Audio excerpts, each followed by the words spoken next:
Hello student, today I am going to solve NIS 338 Introduction to Law question paper of November-December 2021. This question paper consists of 33 questions. Maximum marks is 100 and passing marks is 30. Time duration is 3 hours. All questions are compulsory from section A. Attempt only one option from section B. Section A 1. What is judicial precedent? न्यायिक मिसाल क्या है? Precedent signifies a set pattern upon which future conduct may be based. मिसाल एक निर्धारित pattern को दर्शाती है जिस पर भविष्य का आचरण आधारित हो सकता है। 2. Explain the term drafting. प्रारूपण शब्द का वर्णन करें। Drafting is a combination of law and the facts of law in a language form. मसौदा एक भाषा रूप में कानून और कानून के तथ्यों का एक संयोजन है। 3. What are the matrimonial customs of the Jews in India? Give 2 examples. Bharat में यहूदियों की विवाह संबंधी रीति रिवाज क्या है? कोई 2 उदाहरण दीजिए। Matrimonial customs of Jews. 1. Marriage is regarded as civil contract and sacred commitment to perform some duties. 2. 4 kinds of divorce are practiced. यहूदियों के विभिन्न रीति रिवाज। 1. विवाह को कुछ कर्तव्यों को निभाने के लिए नागरिक अनुबंध और पवित्र प्रतिबद्धता के रूप में माना जाता है। 2. 4 प्रकार के तलाक का अभ्यास किया जाता है। 4. Right the full form of ADR. ADR का पूरा नाम बतलाइए। अल्टरनेटिव डिस्प्यूट रिजोल्यूशन, वैकल्पिक विवाद समाधान। 5. Right a short note on सब ऑर्डिनेट लेजिस्लेशन. अधीनस्थ विधान की संक्षिप्त में व्याख्या कीजिए। Subordinate legislation is said to be subordinate when it is proceeded from any authority other than supreme authority. अधीनस्थ विधान को तब अधीनस्थ कहा जाता है जब वह सर्वोच्च प्राधिकारी के अलावा किसी अन्य प्राधिकरण से आगे बढ़ता है। 6. Name the highest criminal court and civil court in a district. एक जिले में सबसे बड़े आपराधिक एवं दीवानी न्यायालय का नाम लिखिए। 1. डिस्ट्रिक्ट एंड सेशन जज. 2. डिस्ट्रिक्ट जज. 1. जिला एवं सत्र न्यायाधीश. 2. जिला न्यायाधीश. 7. Define FIR. FIR को परिभाषित करें।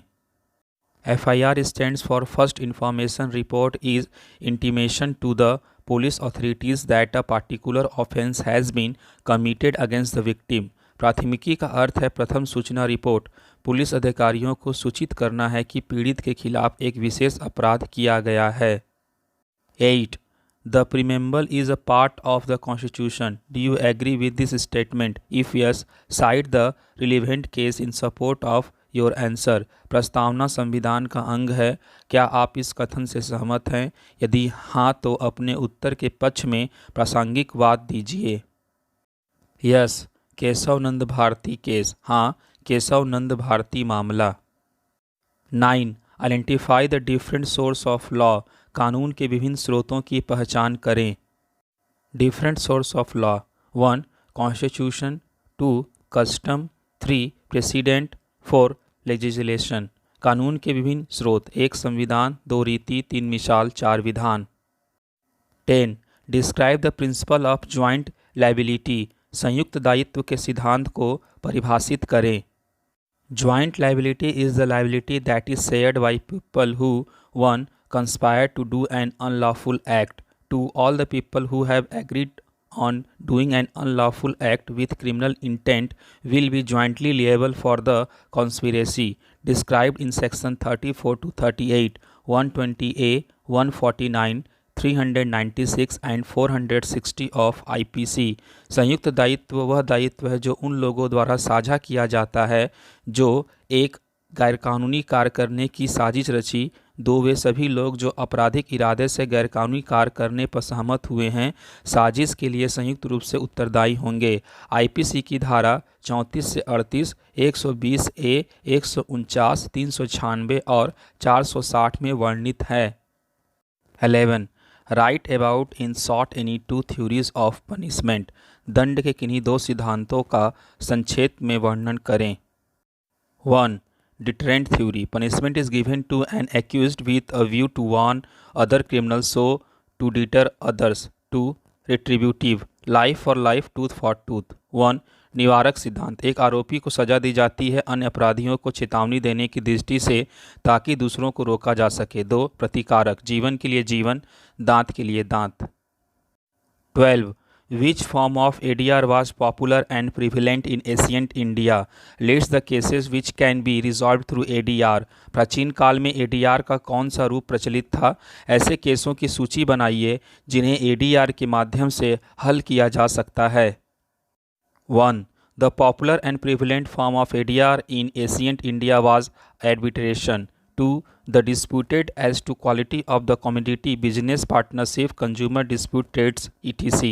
1 प्राचीन भारत में ADR का लोकप्रिय और प्रचलित रूप मध्यस्थता था। 2 वस्तु की गुणवत्ता, व्यावसायिक साझेदारी, उपभोक्ता विवाद, व्यापार आदि के विवाद। 13 What is the meaning and nature of directive principle of state policy? Mention any 2 directives. राज्य के नीति निर्देशक सिद्धांतों का अर्थ एवं स्वरूप क्या है? किन्हीं 2 नीति निर्देशक को लिखिए। Directive principle of state policy are certain ideals, particularly aiming at socio-economic justice, which according to the framers of the Constitution, India should strive for: 1 free legal aid, 2 maternity benefit to women. राज्य की नीति के निर्देशक सिद्धांत कुछ आदर्श हैं विशेष रूप से सामाजिक आर्थिक न्याय के उद्देश्य से जो संविधान निर्माताओं के अनुसार भारत को प्रयास करना चाहिए। 1 मुफ्त कानूनी सहायता, 2 महिलाओं को मातृत्व लाभ। 14 right about legislative powers of the president, राष्ट्रपति की विधायी शक्तियों के बारे में लिखिए। 1 The President is an integral part of the Parliament. 2 Bill becomes act after his signature. 3 The President addresses both houses. He can dissolve Lok Sabha. 4 He makes ordinances when both houses are not in session. 1 राष्ट्रपति संसद का एक अभिन्न अंग है। 2 विधेयक उसके हस्ताक्षर के बाद अधिनियम बन जाता है। 3 राष्ट्रपति दोनों सदनों को संबोधित करता है, वह लोकसभा को भंग कर सकता है। 4 वह अध्यादेश बनाता है जब दोनों सदन सत्र में नहीं होते हैं। 15 what are the basic difference between civil law and criminal law, सिविल कानून तथा आपराधिक कानून के बीच क्या मौलिक अंतर है? Civil law mostly regulates the private rights of the individuals organizations which are less serious in nature, for which punishment is given in term of compensation. Criminal law protects the interests of public, for this offender is to be punished by imprisonment or with fine और with both. नागरिक कानून ज़्यादातर व्यक्तिगत संगठनों की निजी अधिकारों को नियंत्रित करता है जो प्रकृति में कम गंभीर होते हैं, जिसके लिए मुआवजे के रूप में सजा दी जाती है। आपराधिक कानून जनता के हितों की रक्षा करता है क्योंकि इस अपराधी को कारावास या जुर्माना या दोनों से दंडित किया जाना है। 16 डिस्कस द रोल ऑफ जजेस इन शेपिंग लॉ, कानून को आकार देने में न्यायाधीशों की भूमिका की चर्चा कीजिए। In the common law world, the basic system is laid down by case law. The doctrine of precedent is an operating rule of a common law system, so the rule itself was never laid down by a legislator. It is judicial creation and can be amended or adopted by its makers. आम कानून की दुनिया में बुनियादी व्यवस्था case कानून द्वारा निर्धारित की जाती है। मिसाल का एक सिद्धांत एक सामान्य कानून प्रणाली का एक संचालन नियम है, इसलिए नियम को कभी भी विधायक द्वारा निर्धारित नहीं किया गया था। यह न्यायिक रचना है और इसे इसके निर्माताओं द्वारा संशोधित या अपनाया जा सकता है। 17 discuss the importance of the preamble to the Constitution as to interpretation of the Constitution. संविधान की प्रस्तावना के महत्व की चर्चा संविधान की व्याख्या के लिए कीजिए। Several constitutional provisions dealing with equal distribution of justice in the social political spheres one is spoken in the preamble. It is key to interpret the Constitution. Most of the words contained in the preamble as basic structure. सामाजिक राजनीतिक क्षेत्रों में न्याय के समान वितरण से संबंधित कई संविधान प्रावधान प्रस्तावना में बोले गए हैं। संविधान की व्याख्या करना महत्वपूर्ण है। प्रस्तावना में निहित अधिकांश शब्द एक बुनियादी संरचना है। 18 who appoints the prime minister of India? Right the power and functions of the prime minister. Bharat के प्रधानमंत्री को कौन नियुक्त करता है? प्रधानमंत्री के कार्य एवं शक्तियाँ लिखिए। President appoints the Prime Minister to the person who becomes leader of majority seats winning party or coalition of parties. Prime Minister is the head of executive government. The Prime Minister is head of the Council of Ministers and can change portfolio of any minister. The Prime Minister presides over the meeting of the cabinet. He keeps the President informed. राष्ट्रपति प्रधानमंत्री को उस व्यक्ति को नियुक्त करता है जो बहुमत वाली सीटों को जीतने वाली पार्टी या पार्टियों के गठबंधन का नेता बन जाता है। प्रधानमंत्री कार्यकारी सरकार का प्रमुख होता है। प्रधानमंत्री मंत्रिपरिषद का प्रमुख होता है और किसी भी मंत्री के पोर्टफोलियो को बदल सकता है। पीएम कैबिनेट की बैठकों की अध्यक्षता करते हैं। वह राष्ट्रपति को सूचित करते रहते हैं। 19. How does the President of India appoint the judges of the Supreme Court other than the Chief Justice? Bharat का राष्ट्रपति मुख्य न्यायाधीश के अलावा सर्वोच्च न्यायालय के अन्य न्यायाधीशों को कैसे नियुक्त करता है? The President of India appoints the judges of the Supreme Court after consultation with such judges of Supreme Court he may seem necessary. Besides this, the Chief Justice shall always be consulted. Bharat के राष्ट्रपति सर्वोच्च न्यायालय के न्यायाधीशों के परामर्श के बाद सर्वोच्च न्यायालय के न्यायाधीशों की नियुक्ति करते हैं। वह आवश्यक लग सकता है। इसके अलावा मुख्य न्यायाधीश से हमेशा सलाह ली जाती है। 20. What is bias? Define precautionary bias and subject matter bias. पूर्वाग्रह क्या है? धन संबंधी पूर्वाग्रह तथा विषय वस्तु पूर्वाग्रह की व्याख्या कीजिए। The term bias means an operative prejudice whether conscious or unconscious in relation to a party or issue. Pecuniary bias, the judicial approaches in unanimous and decisive on the point that any financial interests, howsoever small it may be, vitiate administrative action. Subject matter bias, those cases fall within this category where the deciding officer is directly or otherwise involved in subject matter of the case. पूर्वाग्रह शब्द का अर्थ एक सक्रिय पूर्वाग्रह है, चाहे वह किसी पार्टी या मुद्दे के संबंध में सचेत या अचेत है। आर्थिक पूर्वाग्रह, न्यायिक दृष्टिकोण इस बिंदु पर एकमत और निर्णायक है कि कोई भी वित्तीय हित, चाहे वह कितना भी छोटा हो, प्रशासनिक कार्रवाई को खराब कर सकता है। पूर्वाग्रह वे मामले इस श्रेणी के अंतर्गत आते हैं जहां निर्णय लेने वाला अधिकारी सीधे या अन्यथा मामले की विषय वस्तु में शामिल होता है। 21. What are the conditions of marriage under Hindu law? Is child marriage void? Hindu विवाह की शर्तें क्या हैं? क्या बाल विवाह शून्य होता है? 1. Neither party has a spouse living at the time of marriage. 2. Not unsound etc. 3. Not spenda. 4. Age of bride 18. Age of groom 21. एक विवाह के समय किसी भी पक्ष का जीवन साथी नहीं रहता। 2. अस्वस्थ आदि नहीं। 3. स्पेंडा नहीं। 4. वधू की आयु 18, वर की आयु 21। Section B, option 1 22. Define the term environment. पर्यावरण शब्द की व्याख्या कीजिए। Environment is the sum total of water, air and land and interrelationship between human and organism. पर्यावरण जल, वायु और भूमि का कुल योग है और मानव और जीवों के बीच अंतर संबंध हैं। 23. What are the components of sustainable development? धारणीय विकास के घटक कौन से हैं? The components of sustainability are economy, environment and society. स्थिरता के घटक अर्थव्यवस्था, पर्यावरण और समाज हैं। 24. हाउ अ हजार्डस वेस्ट में इम्पैक्ट अस। खतरनाक अपशिष्ट पदार्थ हमें कैसे प्रभावित करते हैं? Hazardous waste, if unattended and simply dumped, can give rise to serious health and environment issues. खतरनाक कचरा अगर बिना ध्यान दिए और आसानी से फेंक दिया जाए तो यह गंभीर स्वास्थ्य और पर्यावरण के मुद्दों को जन्म दे सकता है। 25. What does the term right based approach mean? अधिकार आधारित परिदृश्य से आप क्या समझते हैं? In this approach, focus is on ensuring the rights of all sections of community, particularly the marginalized. These include legislations like Human Rights Act 1993, right of children to free and compulsory education 2009 ETC। इस दृष्टिकोण में समुदाय के सभी वर्गों विशेष रूप से हाशिए पर रहने वाले लोगों के अधिकारों को सुनिश्चित करने पर ध्यान केंद्रित किया जाता है। इसमें मानवाधिकार अधिनियम 1993 जैसे कानून शामिल हैं, बच्चों को मुफ्त और अनिवार्य शिक्षा का अधिकार 2009 आदि। 26 define the public trust doctrine principle. लोक न्यास सिद्धांत की व्याख्या कीजिए।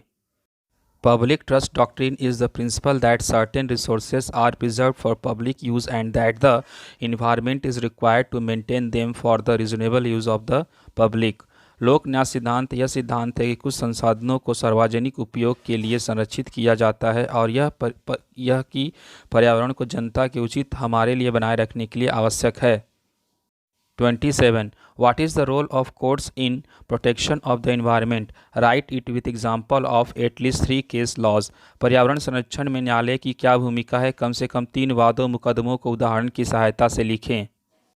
The concept the right of life under Article 21 of the Constitution of India was not given an expansive dimension in the beginning but gradually counts in India started expanding the meaning of this term by playing an active role। 1. The Rural Litigation and Entitlement Kendra versus State of UP। 2. MC Mehta versus Union of India। 3. Indian Council for Enviro-Legal Action versus Union of India। Bharat के संविधान के अनुच्छेद 21 के तहत जीवन के अधिकार की अवधारणा को शुरुआत में एक विस्तृत आयाम नहीं दिया गया था, लेकिन धीरे धीरे भारत में सक्रिय भूमिका निभाते हुए इस शब्द के अर्थ का विस्तार करना शुरू कर दिया। 1. ग्रामीण मुकदमा एवं अधिकार केंद्र वर्सेस राज्य Uttar Pradesh. 2. MC Mehta versus union of India. 3. Indian council for enviro legal action versus union of India. Option 2 22 name any 2 rights of consumer under the consumer protection act 1986। उपभोक्ता सुरक्षा अधिनियम 1986 के अंतर्गत उपभोक्ता के किन्हीं 2 अधिकारों का उल्लेख करें। 1. Right to choose. 2. Right to be heard. 1. चुनने का अधिकार। 2. सुनवाई का अधिकार। 23 what is monopoly? Give 1 example. एक अधिकार से क्या अभिप्राय है? कोई एक उदाहरण दीजिए। When a specific person or enterprise is the only supplier of a particular commodity, a monopoly exists। Example local electric supplier। जब कोई विशिष्ट व्यक्ति या उद्यम किसी विशेष वस्तु का एकमात्र आपूर्तिकर्ता होता है तो एक अधिकार होता है। उदाहरण स्थानीय बिजली आपूर्तिकर्ता। 24 डिफाइन अ कंज्यूमर कोर्ट। उपभोक्ता अदालत को परिभाषित करें। These are the courts for filing complaints against the traders and companies which have supplied wrong or faulty products। ये व्यापारियों और कंपनियों के खिलाफ शिकायत दर्ज करने के लिए अदालतें हैं जिन्होंने गलत या दोषपूर्ण उत्पादों की आपूर्ति की है। 25 describe any 4 rights of the consumers. उपभोक्ता के किन्हीं 4 अधिकारों का वर्णन करो। 1. Right to redress. 2. Right to choose. 3. Right to be heard. 4. Consumer education. 1. निवारण का अधिकार। 2. चुनने का अधिकार। 3. सुनवाई का अधिकार। 4. उपभोक्ता शिक्षा। 26 right about abuse of dominant position. एक अधिकार के दुरुपयोग के बारे में लिखें। When a business is dominant, certain categories of behavior can be considered abusing and therefore incur legal sanctions। जब कोई व्यवसाय प्रमुख होता है तो व्यवहार की कुछ श्रेणियों को अपमानजनक माना जा सकता है और इसलिए कानूनी प्रतिबंध लग सकते हैं। 27 explain the goals objectives and tactics of consumer movement in India. Bharat में उपभोक्ता आंदोलन के लक्ष्य, उद्देश्य एवं उक्तियों की व्याख्या करें। 1. Providing better goods। 2. Providing better services। 3. Tactics of consumer movement in India include boycotts, petitioning, the procedure and seller of goods, government media activism and organizing interest groups। The main objective is that the state should protect the interest of the consumers। 1. बेहतर माल उपलब्ध कराना। 2. बेहतर सेवाएं प्रदान करना। 3. भारत में उपभोक्ता आंदोलन की रणनीति में बहिष्कार, प्रक्रिया और माल की विक्रेता, सरकार, मीडिया की सक्रियता और हित समूहों का आयोजन शामिल है। मुख्य उद्देश्य यह है कि राज्य उपभोक्ताओं के हितों की रक्षा करें।